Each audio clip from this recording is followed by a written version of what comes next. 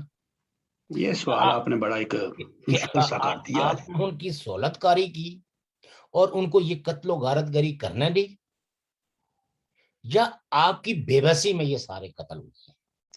سر مجھے ایک بات نہیں پتہ لگ رہا جی. یہ تحریک طالبان کی جو تعداد بتاتی ہے گورنمنٹ یا جس طرح ریاست, وہ کہتے ہیں 3 سے 4 ہزار لوگ ہیں.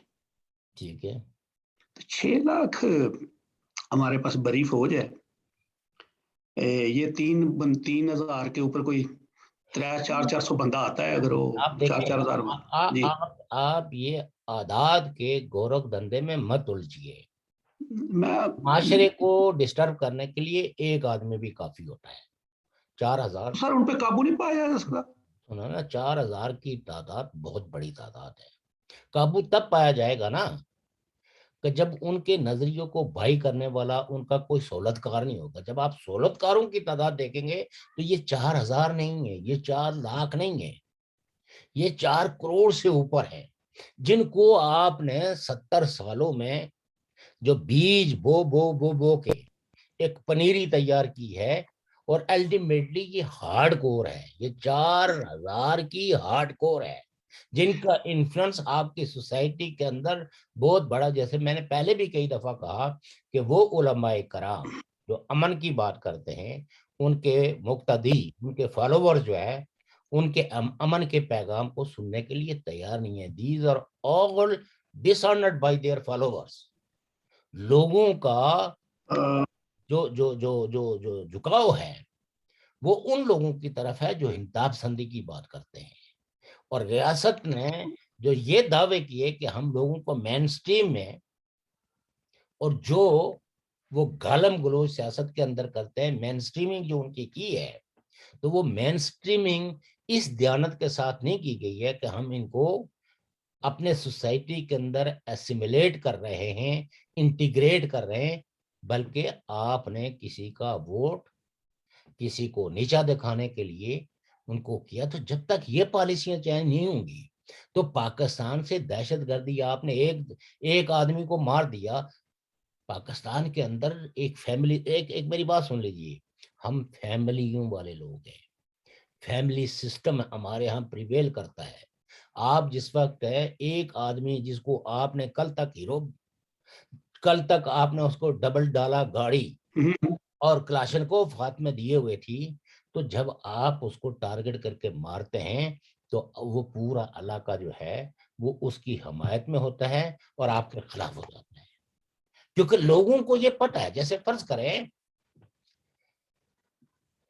کہ آپ نے کس آدمی کو نہیں پتا کہ ہمارے ادھر کن کن لوگوں کو آپ منتریاں دیتے ہیں، آپ کلاشنکوف دیتے ہیں، آپ ان کو بڑی بڑی گاڑیاں دیتے ہیں، اور کل انہی میں سے کسی کو اگر آپ ماریں گے تو ریاست کا یہ جو ظالمانہ کردار جب عوام کے سامنے آئے گا تو اس کے رشتہ دار، اس کے بچے، اس کے چاہنے والے اگر کوئی نہیں ہے تو پھر بھی ایک بڑا علاقہ جو ہے نا وہ دکھی ہوتا ہے کہ کل تو اس کو بکروں کی طرح پار رہے تھے، اس کو ایک روٹی کے بجائے 2 روٹیاں کھلا رہے تھے.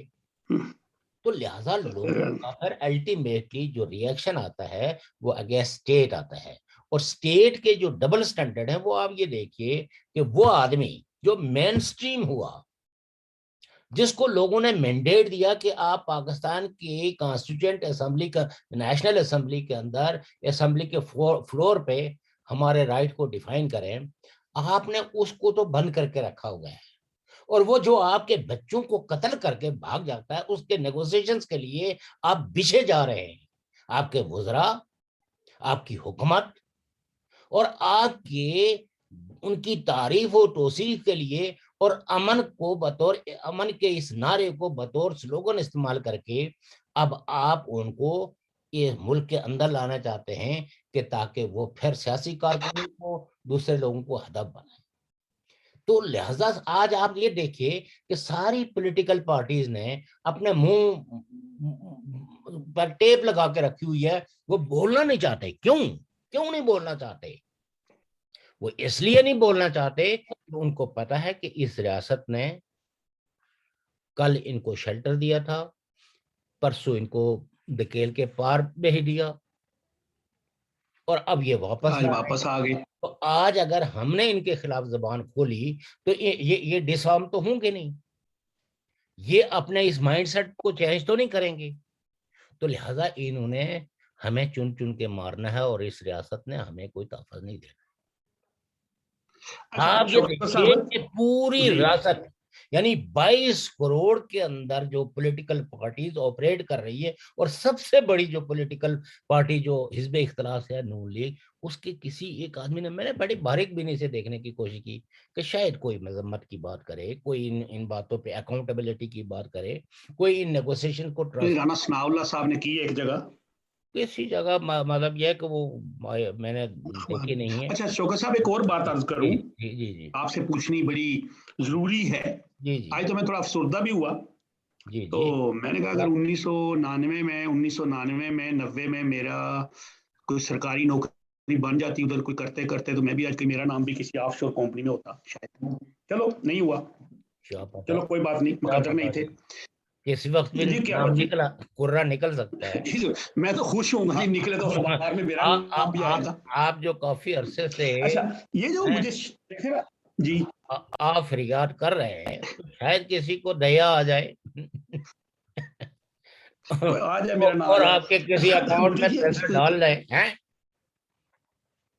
جس نکالے نا جب نکالے پھر تو مسئلہ بن گیا. وہ نکالنے نہیں دیں گے، البتہ ڈال دیں گے، کوئی آپ بے فکر رہیں. اچھا مجھے یہ بڑا ایک عجب تعجب سا ہے، آزاد کشمیر کا نام بھی آ گیا. چلو پہلے تو ہم پاکستان میں تھے، لیکن ایک بات آپ نے بات دیکھی ہے کہ پیپلز پارٹی کو بڑا ہی کہتے تھے کہ پیپلز پارٹی راشی رہی ہے، آزاد کشمیر میں لوٹ کے لے گی، اس کے کسی بندے کا نام نہیں آیا.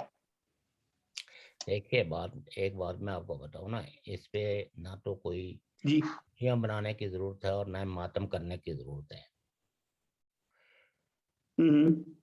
جو ملک جو ہے نا وہ 73 سالوں سے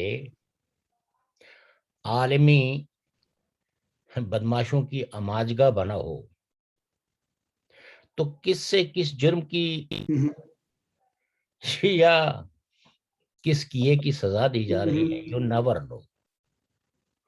اور سر ہمارے تو کیونکہ دیکھیں میں نے پہلے بھی کہا نا کہ وہ جو کیا تھا پاناما، نہیں وہ کیا پنڈورا پاناما تو اب اب پنڈورا ہے، پیچھے پناما تھا، اس کے نتیجے میں اگلا پتہ نہیں۔ آپ یہ دیکھیے نا کہ پاکستان میں جمہوریت ڈیریل ہوئی ہے، پاکستان میں پالیٹکس جو ہے وہ کمپرومائز ہوئی ہے، اس کا جو سپیس تھا وہ سکڑا ہے، وہ کوئی کرپشن ایکسپوز نہیں ہوئی ہے، بلکہ کرپشن کے نام پہ لوگوں کو ڈیفیم کیا گیا ہے، جو کچھ ہم نے دیکھا تحقیق پناما لیکس میں، پاناما لیکس میں۔ لیکن اس لیکس میں کچھ اور ہے نا، یعنی تو ہم تو نہیں جانتے نا کہ جو کچھ ہے، جن لوگوں کے نام آئے ہیں تو جی جی، تو ان کے نام جو ہے وہ درست ہیں یا غلط ہیں؟ لیکن پاکستان کا کوئی صحافی بھی وہ جرنیلوں کے نام پہ تو بول بھی نہیں رہا، ان سے بات بھی نہیں کر رہا۔ تو مطلب یہ ہے کہ وہ ٹھیک ہے نا، میں یہ کہتا ہوں کہ اگر 2 منٹ کے لیے میں یہ مان لوں کہ یہ سب ہیں، تو جب اس پہ کوئی وہاں تحقیق نہیں ہونی ہے تو ہمیں وقت ضائع کرنے کی ضرورت کیا ہے؟ اور اگر ایک نہیں وہ تو نہیں ہو سکتی نا، ان اور پہ ہوئی نہیں گا۔ دوسری بات یہ ہے کہ دیکھیں پاکستان کے ان پالیسیوں کی وجہ سے جو فوجی بھائیوں نے بنائی ہیں اس کی سزا کا وقت آ گیا ہے، یہ سزا کی طرف بڑھ رہے ہیں، یہ احتساب کی طرف، یہ وہ نہیں بڑھ رہے، یہ وہ بڑھ رہے ہیں جنہوں نے آپ کو پیسے دیے تھے کسی پل، کسی سکول، کسی وومن امپاورمنٹ کے لیے یا پاورٹی ایریڈیکیشنز کے لیے، یہ آہستہ آہستہ پہلے یہ سکنڈل ہوں گے اور پھر جو ہے وہ کمیشن بنیں گے، بین الاقوامی کمیشن۔ جیسے ملک کے اندر لوگ کہتے تھے، ہم جیسے لوگوں نے کہا کہ ٹیررزم کو بڑھاوا نہ دیا جائے، ان کی سپورٹ فائنینشلی نہ کی جائے، نہ کی جائے، ہاں ہمیں کہتے تھے کہ یہ ہندوستان کی بولی بولتے ہیں۔ آ جائیں بالکل ایف اے ٹی ایف میں خود کہہ رہے ہیں، اور اس میں فیڈرل میں، فیٹ اف میں اب پرچے جی بنا بنا کے ان جی کو پیش کر رہے ہیں، ہم یہ کر رہے ہیں وہ کر رہے ہیں، لیکن سر جی، کیا نام ہے جی، جی کیا نام ہے وہ، جی پلس کے کیا جی کہتے ہیں اس پلس کو، جو ہے، جی پلس ابھی اس کا بھی یہ مسئلہ بنا ہوا ہے یورپین پارلیمنٹ نے، جو میں نے میرے خیال میں جی، 3 ہفتے اپنے پہلے، پیچھے اپنے اس میں کانفرنس میں بھی ذکر کیا تھا آپ نے، تو اس میں انہوں نے بالکل کہا ہے کہ آپ نے ان تمام قوانین کو ابروگیٹ کرنا ہے فرام دا کانسٹیٹیوشن جو ریلیجس منارٹیز کو ڈسکریمنیٹ کرتے ہیں، جس کی وجہ سے پولیٹیکل اپوننٹس کو پر الزام لگا کے ان کو مارا جاتا ہے، جی انکلوڈنگ منی لانڈرنگ، بلاسفیمی لا کے حوالے سے بھی یہ کہا گیا کہ آپ نے اس کو چینج کرنا ہے اور گارنٹی کرنی ہے کہ اس کا مس یوز نہیں ہوگا، ٹھیک ہے۔ اس کے بعد یورپین یونین نے یہ کہا ہے کہ آپ نے ہم سے پرامس کیا تھا کہ ان قوانین کو، کچھ قوانین کو آپ ریپیل کریں گے اور کچھ کو آپ بہتر بنا کے تو انشور کریں گے کہ یہ کسی معصوم کے خلاف استعمال نہیں ہوں گے۔ آپ نے کچھ بھی نہیں کیا، لہذا اب یورپین پارلیمنٹ کی پاس کی ہوئی ریزولوشن کا مطلب یہ ہے کہ یورپین یونین کی تلوار بھی آپ کی گردن پہ آن پہنچی ہے۔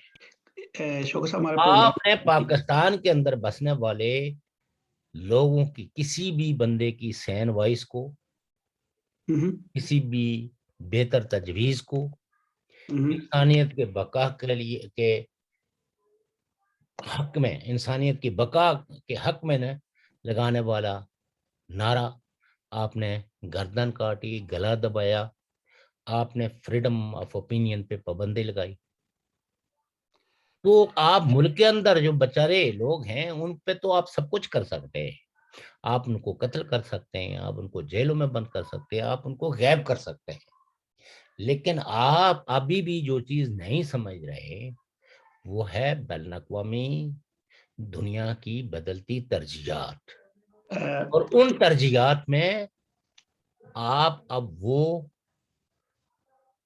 اہم نہیں ہے،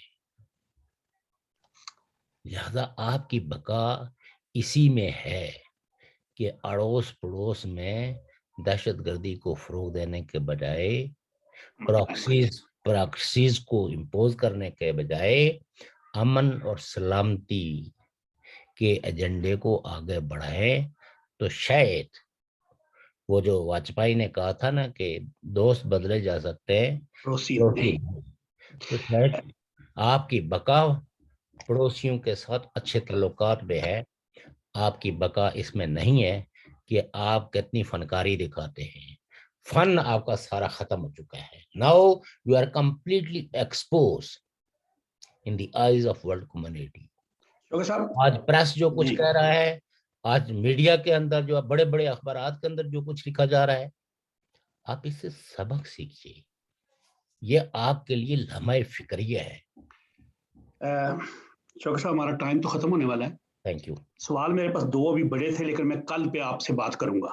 ٹھیک ہے۔ یہ امریکی سینیٹرز کا مطالبہ کہ پاکستان تمام دہشت گردوں کا محاسبہ کرے، اور دوسرا افغان طالبان کی جنہوں نے 20 سال تک مدد کی، ان کو پناہ دی، ان کو فیسیلیٹیٹ کیا، ان کے خلاف کارروائی کی جائے۔ اور یہاں پر یورپین یونین کا، فیٹف کا، G+ کا، یہ سارے مطالبے کہیں مملکت خداداد کے گرد گھیرا تنگ کر رہے ہیں۔ اس پہ بات ہوگی کل سردار شوکت علی کشمیری صاحب کے ساتھ۔